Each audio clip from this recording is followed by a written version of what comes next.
When serial killer Ted Bundy was sentenced to his third death sentence, he found himself imprisoned at Starke Prison in Florida.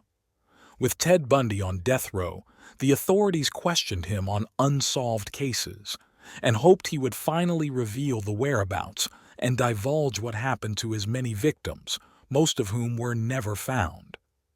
During his later years on death row, Bundy helped authorities with the Green River Killer investigation and eventually made his confessions. However, one thing Ted Bundy always thought about was escape, and even on death row, he attempted at least one plan to gain his freedom. Towards the end of the 1980s, Bundy's execution date was canceled and rescheduled until his final date with Old Starke. On January 7, 1980, Ted Bundy would go on trial for the last time for the murder of Kimberly Leach, the 12-year-old Lake City Junior High School student who was kidnapped on February 9, 1978. During the trial, during which Bundy conducted his own defense, the evidence was stacked against him. In the courtroom, the suave Bundy married his longtime girlfriend Carol Boone during a brief ceremony. Found guilty, the verdict was handed down on February 10, 1980, and Bundy was sentenced for a third time to death by electrocution.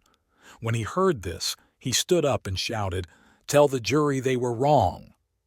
3 days later, Bundy was taken to the Florida State Prison in Rayford, and there had his mugshot taken and was formally condemned as a death row inmate.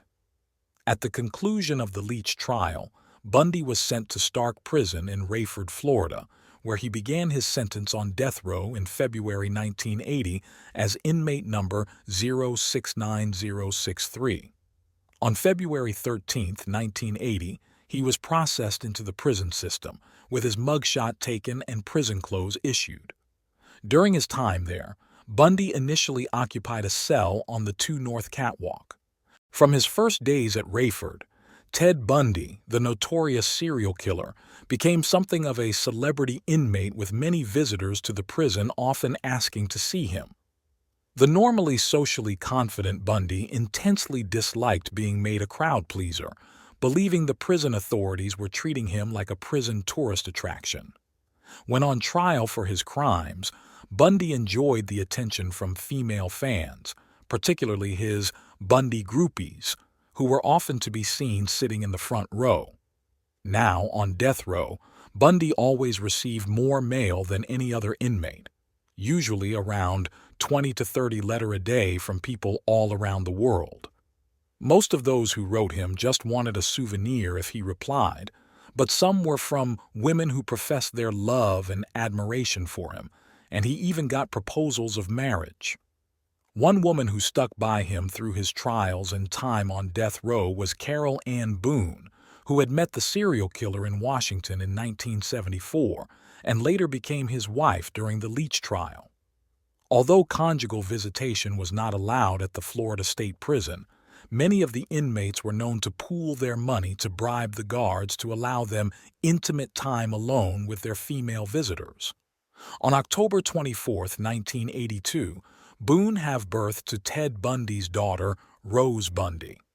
Boone remained loyal to Bundy until his later confessions to his many crimes. Beginning in March 1980, shortly after he had been sent to death row, Bundy participated in a series of interviews with journalists and investigative reporters Stephen Michaud and Hugh Ainsworth. The purpose of the interviews was to give Bundy the opportunity to speak with them in collaboration on a book about himself. Although Bundy had always denied his crimes, claiming he was not a serial killer, the interviews gave him an opportunity to confess to his crimes by giving a third-person perspective on how he believed the killer had murdered so many young women in Washington, Utah, Idaho, and Florida. On 4 different interview days in April 1980, Bundy speculated to Michaud and Ainsworth how Linda Ann Healy, Roberta Parks, Brenda Ball, and Nancy Wilcox were all abducted, placed inside his Volkswagen Beetle, and murdered. Further interviews were conducted on November 12, 1980 and February 5, 1981, while the last took place on March 31, 1981. By the end, Michaud and Ainsworth had enough material to publish their book, The Only Living Witness, which was described as one of the best true crime books ever written. A second book, titled Ted Bundy, Conversations with a Killer, contained edited transcripts of the interviews.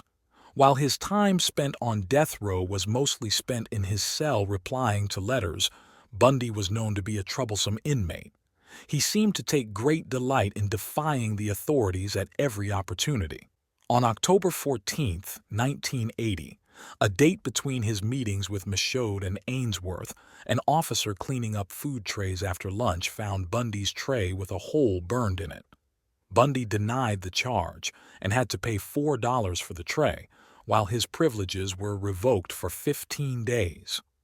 Ted Bundy had a history to defying the prison system ruled. During the Chi Omega trial, Bundy refused to attend court on July 17, 1979.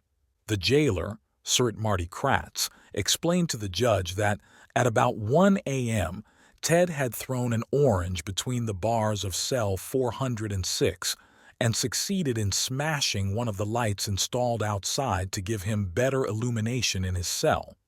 Jailers had immediately moved him to cell 405 and searched his cell. Hidden far back in that cell, they had found shards of broken glass from the splintered light bulb. Scott Kratz said, "When we went to get him for court this morning, we couldn't get the key in the lock. He jammed some toilet paper in there."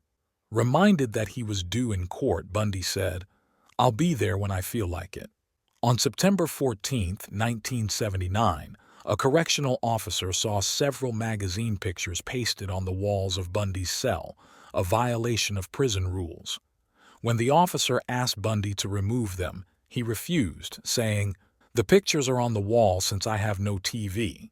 At a hearing the next month, Bundy pleaded not guilty to the violation, adding that he wanted to brighten up his cell. His exercise privileges were revoked for 30 days. On death row, Bundy continued to cause problems for the guards. On February 2, 1983, 2 officers found water flooding the cell block where Bundy and other inmates were housed. Bundy was charged with disorderly conduct after officials determined he caused the flooding by repeatedly flushing his toilet. Bundy pleaded not guilty. His privileges were revoked for 30 days.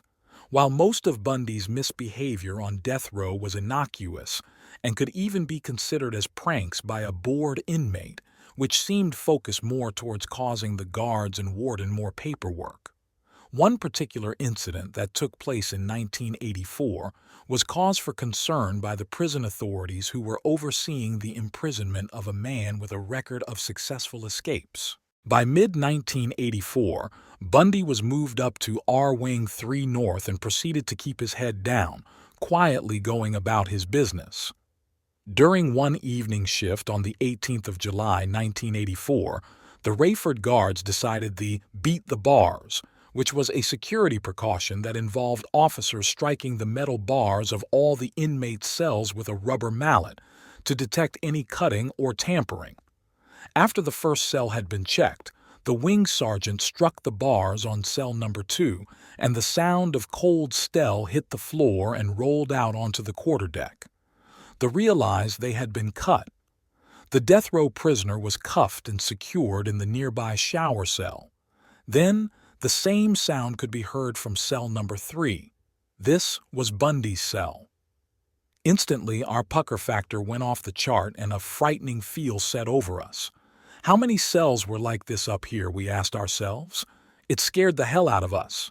Bundy was quickly handcuffed and the sergeant ordered the wing sealed off and additional assistance was requested.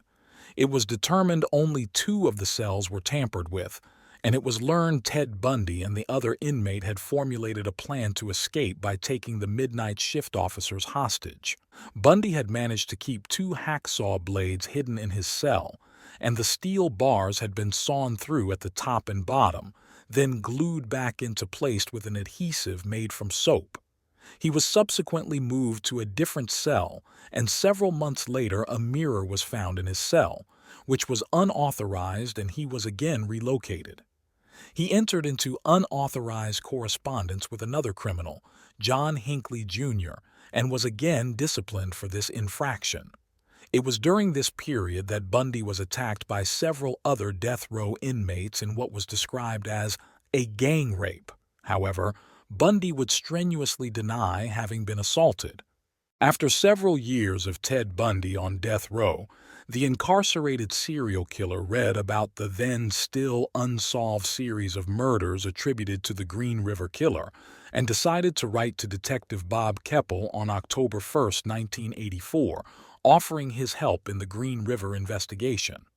With his unique insight, Keppel and Dave Reichert, the lead detective on the Green River Task Force, decided to take Bundy up on his offer. Bundy believed he alone could help detectives catch the unidentified Green River Killer, owing to his own experience with serial murder. To Keppel and Reichert, Bundy offered a unique insight into the mind of the killer, which to Keppel seemed a curious offer, considering that Bundy had never confessed to any of his own crimes and still denied he was a serial killer. Several weeks after sending his letter, Keppel and Reichert traveled to the Florida State Penitentiary and there met with Bundy in a small interrogation room off death row. Although Bundy could never provide Keppel with enough information to help catch the killer, he did offer many insightful opinions on how the killer might operate. He spoke about how the Riverman, as he described the killer, might be selecting his victims, how long the killer might have been operating, the reason he was dumping bodies in different places, and he often lectured the two detectives on they should conduct their investigation. Keppel would make several more trips to see Bundy over the next few years, and not only in relation to the Green River Killer, but also to get Bundy to confess his own crimes. Sometime in August 1986, 5 sketches that were alleged to have been drawn by Ted Bundy were delivered to an unknown source. These 5 drawings depicted a variety of images, each of which conveyed different emotions that the artist intended to express. The first, known as Me, depicts a figure with strong, angular features dressed in stylish clothes. This is the image Bundy wanted to present to people, and could be considered his fake Ted. The second, known as the Entity, was a representation of his dark side. It shows a warrior wearing a helmet and wielding an axe, which could be the true Ted, used to metaphorically describe the emotions and rage that he tried to hide from the world. The third was Handcuffs, and showed a man wearing restraints. This could be an indication of how Bundy saw himself in relation to admitting to his guilt, and how his hands were tied in his refusal to confess. The fourth was Big Fish, and contained strong connections to his view on serial killers and how there are many small fish that the FBI will catch, but every now and then they will capture a big fish, such as Bundy and the Riverman. The fifth and last drawing was titled Freedom, and is one of the more complex renditions of the entire set. It shows a woman with long hair, similar to his many victims, along with a large sword, a hooded figure, and a skull beneath the woman. It contains the most overtly sexual imagery. However, its interpretation is not as easily explained and is open to debate. Bundy once said to investigators about confessing to his crimes, "Walking right up to the edge is a thrill, but I can't do it. I haven't allowed myself to choke." For more than a decade he had insisted on his own innocence. So much so that his family and even Carol Boone believed he had been wrongly convicted for crimes he never committed. Boone would stay by his side almost until the end. In the last few years of his time on death row, Bundy formed a somewhat complicated, if unusual, relationship with FBI Special Agent William "Bill" Hagmaier. He first met Ted Bundy in 1984 when he helped the Green River investigation. Bundy seemed to confide in Hagmaier, telling the FBI agent about his innermost thoughts and feelings on serial murder. But even to Hagmaier, Bundy refused to confess. Sitting there in a cell, I could convince myself that I was not guilty of anything. As his execution date grew nearer, Bundy attempted to gain more time by giving up details about murders for which he had not been convicted. He told Hagmaier about the murder of Melissa Smith in Utah in October 1974. He confessed to decapitating the young girl and taking her head home with him to his Utah apartment. There, he spent the evening applying makeup to Smith's face. At the same time, he washed the hair of another victim, Laura Aim, whose head he had kept after her murder. He told Hagmaier, "If you've got time, they can be anyone you want them to be." With his execution date set, Bundy told detectives from Utah, Colorado, and Idaho that he had committed numerous other murders for which he had never been charged. Hoping to get another stay of execution, he withheld many details and sought to use the information as a bargaining chip in his effort to remain alive. In the end, he confessed to the murders of 30 women throughout Washington, Utah, Colorado, and Idaho. Hagmaier asked Bundy if 36 was an appropriate number of victims. He said, "Add one more digit and you have it." Some investigators suspect that Bundy was responsible for as many as 100 unsolved murders, but there has never been any evidence to support this. Facing death in the electric chair for his crimes, the time of Ted Bundy on death row was marked by an erratic and at times indeterminate execution date.